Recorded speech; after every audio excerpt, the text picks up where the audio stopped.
Hi,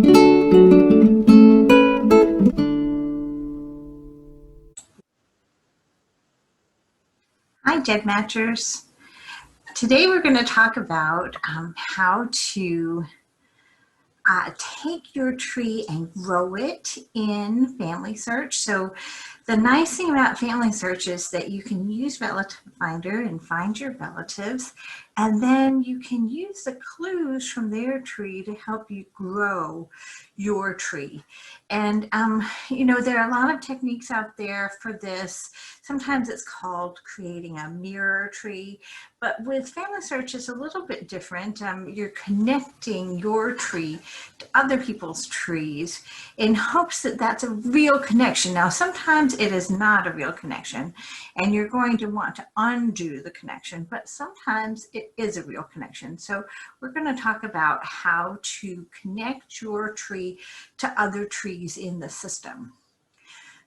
But keep in mind that you are a unique person, and sometimes, I don't know if you ever feel to yourself, I'm the only person quite like me in the world. Sometimes you are right when you think that, because some of our lines are unique. Some of our lines are part of larger lines that go all the way back.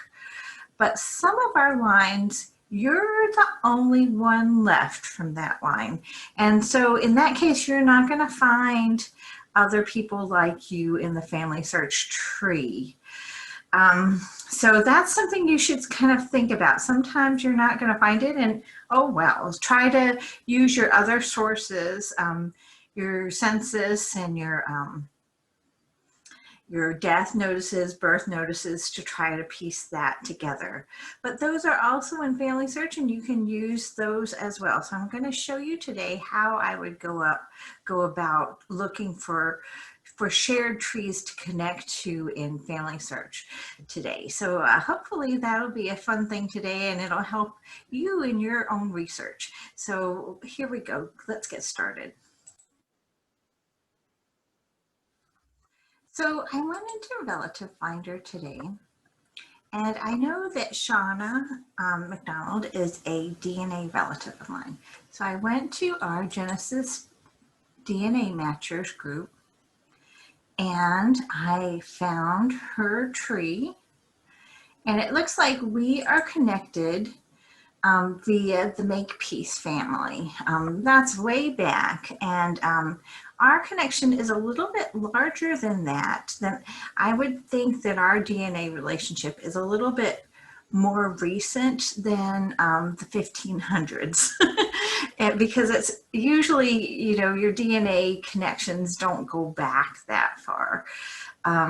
Usually you can't find any sort of DNA relationship that goes back to the 1500s. It just goes away. But it's possible, who knows? It may be that this is our only connection, but I'm guessing we have another connection a little bit more recently. So I look here at the tree, and this is what Relative Finder thinks is our relationship. Now, it could be right, it could be wrong, I don't know. But I'm going to go ahead and look at this and find her most recent people who are not living, who connect to me. So here's Hugh McDonald, and here's Isabel Ryan. So these two people, this is her dad, so I can see, or granddad, I'm not sure, but I can see how I'm connected to him. And it looks like I'm connected to the McDonald's on my husband's side. And that goes way, way back. But of course, it's my husband's side, so there's not going to be any DNA there. So I'm going to head ahead and close that and put this to the side for later. Then we have Mary Isabel. So I'm going to look at my relationship here. So I click on View My Relationship. Oh, and we can see that this is the Makepeace relationship. So it looks like what Relative Finder estimated, and it's just an estimate from Relative Finder. You don't know that it's really accurate until you do your own research. But it looks like that is similar to what Family Search is saying about our line.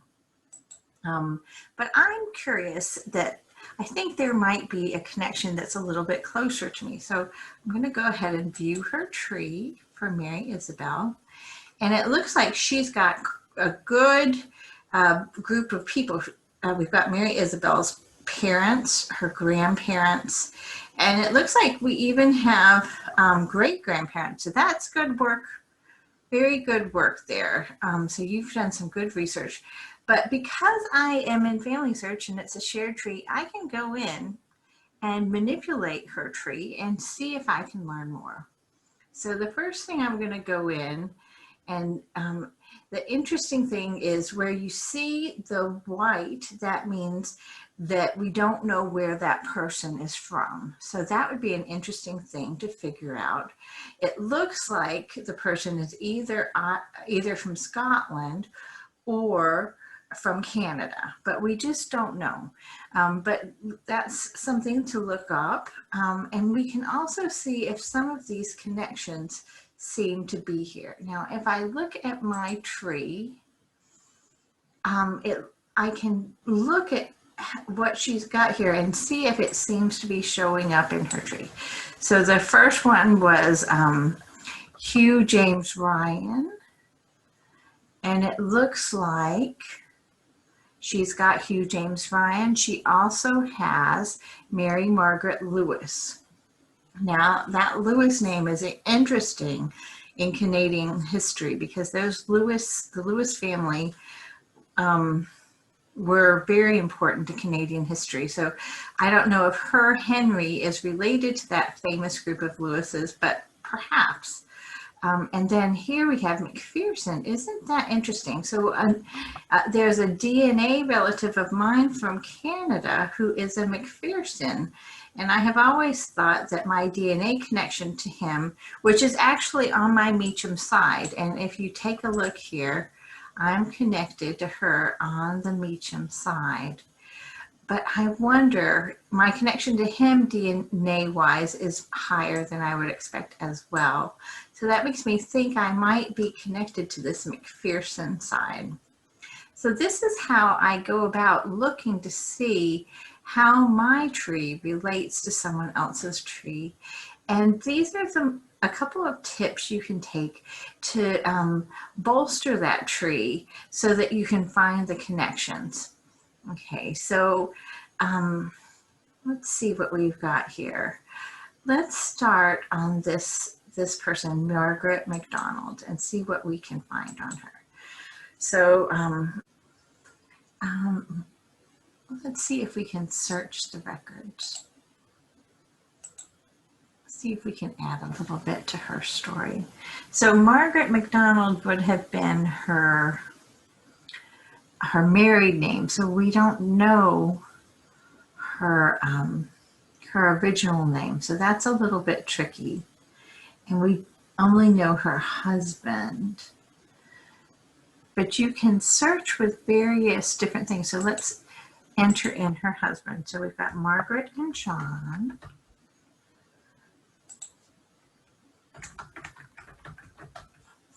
And we know that she's from Scotland, but we don't know where he's from. And it looks like her birth year was 1843. And her death year was 1935.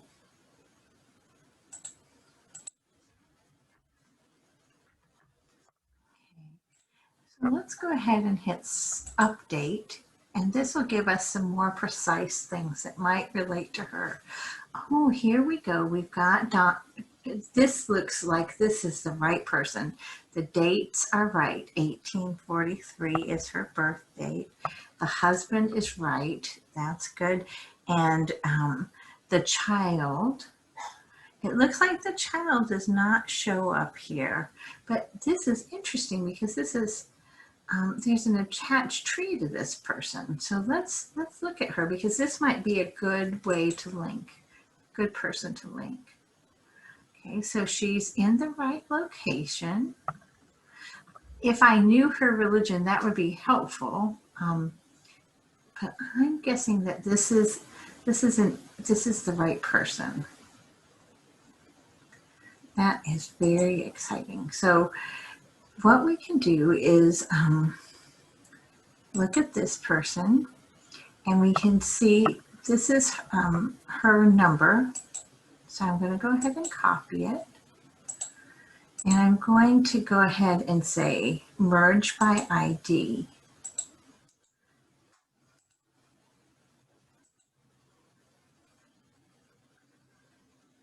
Oh, they are the same person. So there we go. No wonder she had so much in common with her. She's the same person. So this is kind of the detective work that we do. So we improved our records that are in her tree. Let's see, there are now 8 possible duplicates.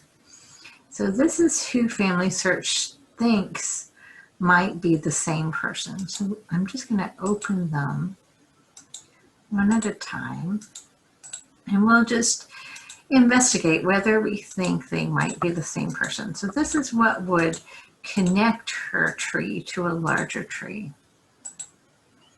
Okay, first, here we have a Margaret McDonald. Okay, I don't see any dates here, but I do see a location. It is Scotland, so that's not different, so that's okay. I also see a John McDonald, so that's good. This could be the same person. Let's view her tree. Okay. So this is another thing I can do. I can look at her John McDonald and see if the year matches up with our John McDonald. Unfortunately, we don't have a year for him, but we can look at their daughter, who's Margaret McDonald, and see if that date seems right. Would it make sense for her to have a father who was born in 1815? And if we look at our Margaret, and her parents are John and Margaret, it looks like she was born in 1843. So having a parent who was born in 1815 might make sense. That's interesting. So this could be the person. Okay. What about these ones? There's a Margaret McDonald here as the daughter, who was born in 1840, which is pretty close. So this could be our daughter. That's interesting. So this also could be our Margaret McDonald and John McDonald. Okay, just not sure. What about this one? This has a Margaret McDonald, and her year that she was born is a little bit different. So what I'm using is just looking at the children as letting the children be my guide. I've taken a look at these, and I do think that this probably would work as the same person. So I'm just going to hook her on to this person.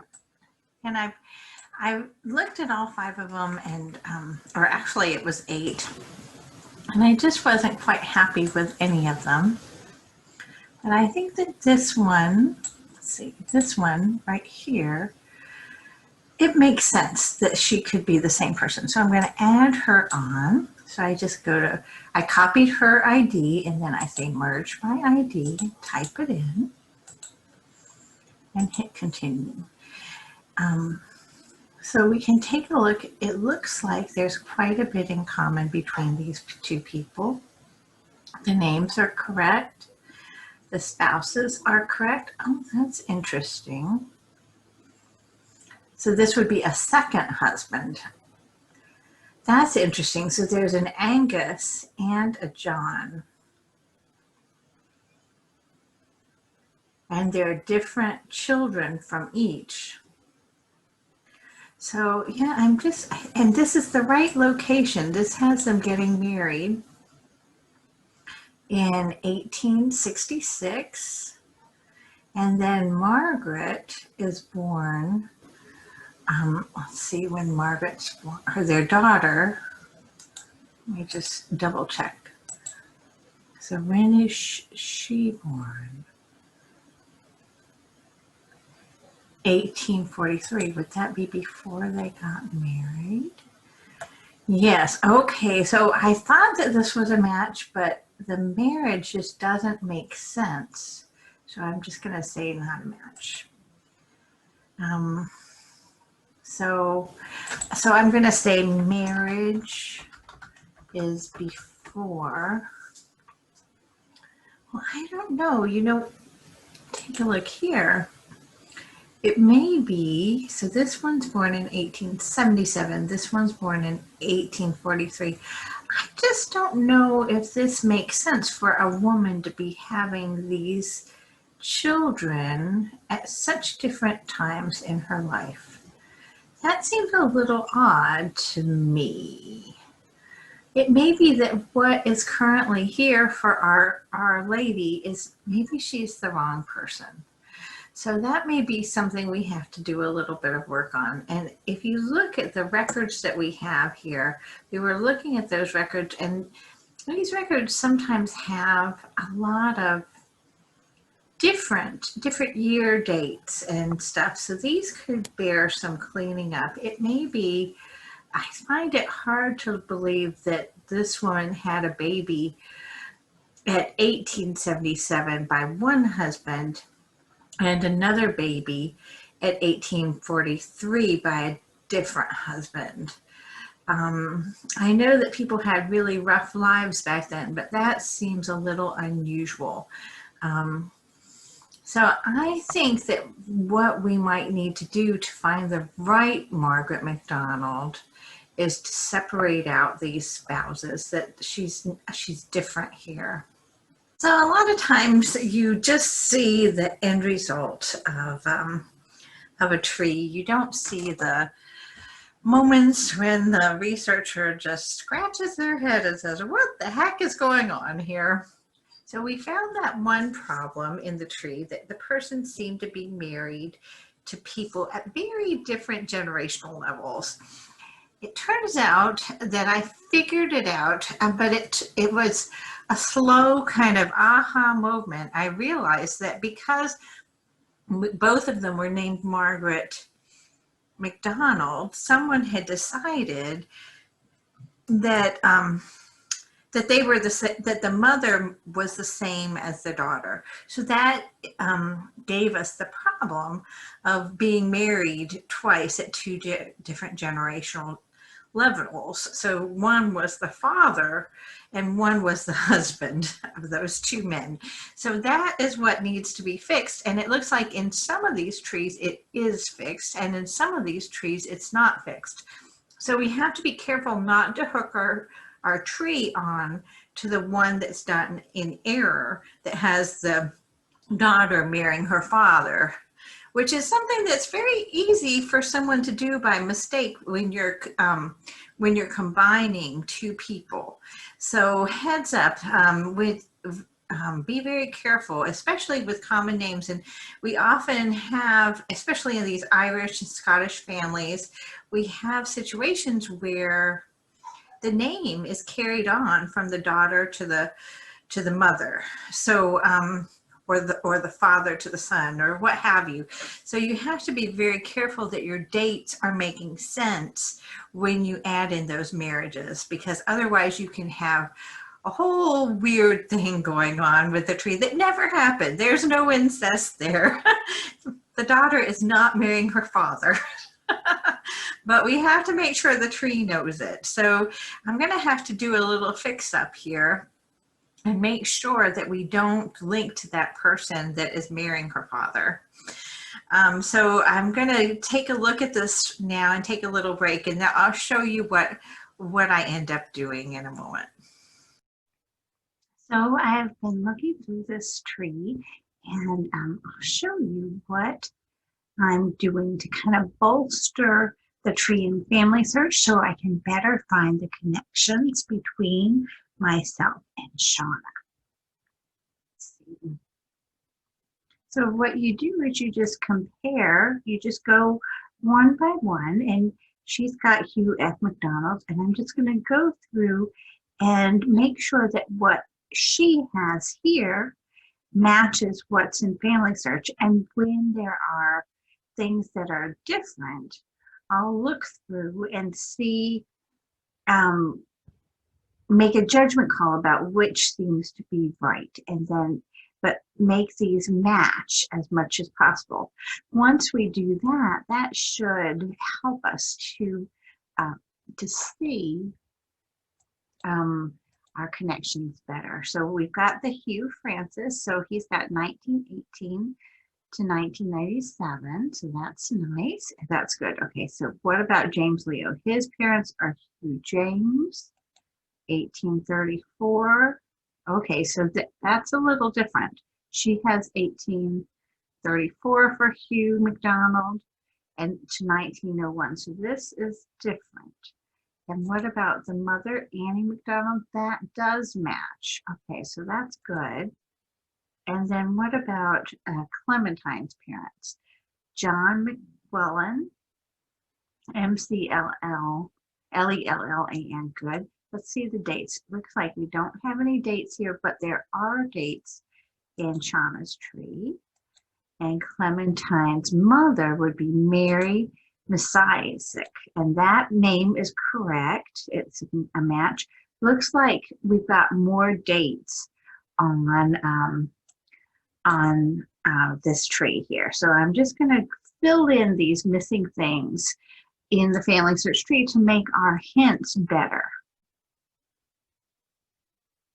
So I'm just going in wherever there's a slight difference. I'm just clicking on it and I'm saying quick edit. This gives me all my dates and my locations in an easy to copy format. And then I'm looking at my Hugh James from the Family Search tree, and I'm looking for what seems to be missing. So the name seems to be right, Hugh James Ronald McDonald, so that's good. The sex seems to be right. The birth, 1834. That matches, and the location, Cape Breton, so that matches as well. That's good. Death, 1901, and I'm just going to add in the location.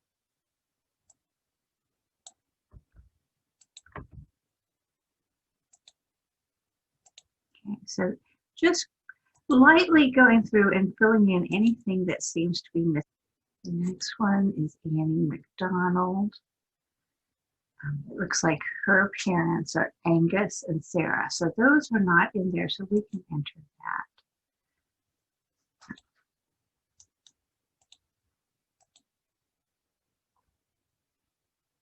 So we're going to add a parent.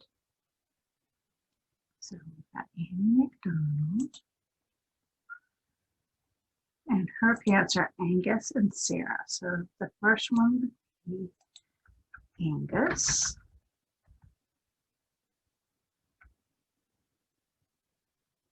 Oh, that's interesting. Angus A. O. McDonald. 1810.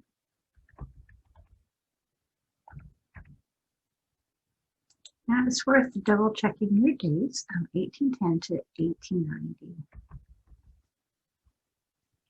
And we've got some locations here. I'm just going to enter it in and see what comes up.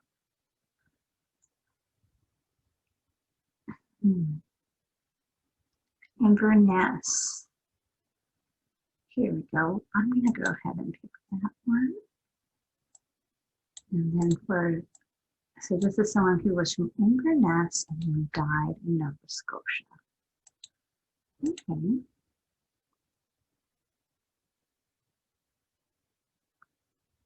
Oh, look at this. Your deceased ancestor may already be in a family tree. If possible, enter at least one date or place so we could do a search. Okay, so we'll search. Okay, here we've got our Anguses. And which one do we want? We want the Angus who's married to Sarah Beaton. So let's see. Okay, here we go, Sarah Beaton. So this is the one. And we can select the couple. So that just filled in her tree tremendously. Let's just go ahead and we'll reload. Okay, very nice.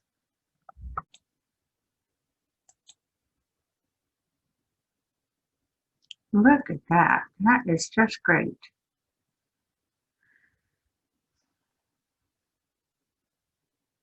So we've just filled in quite a bit of information here. Let's just hope it was good information. That's all I have to say for now, and happy matching, and thanks for joining us. I look forward to seeing you in our group.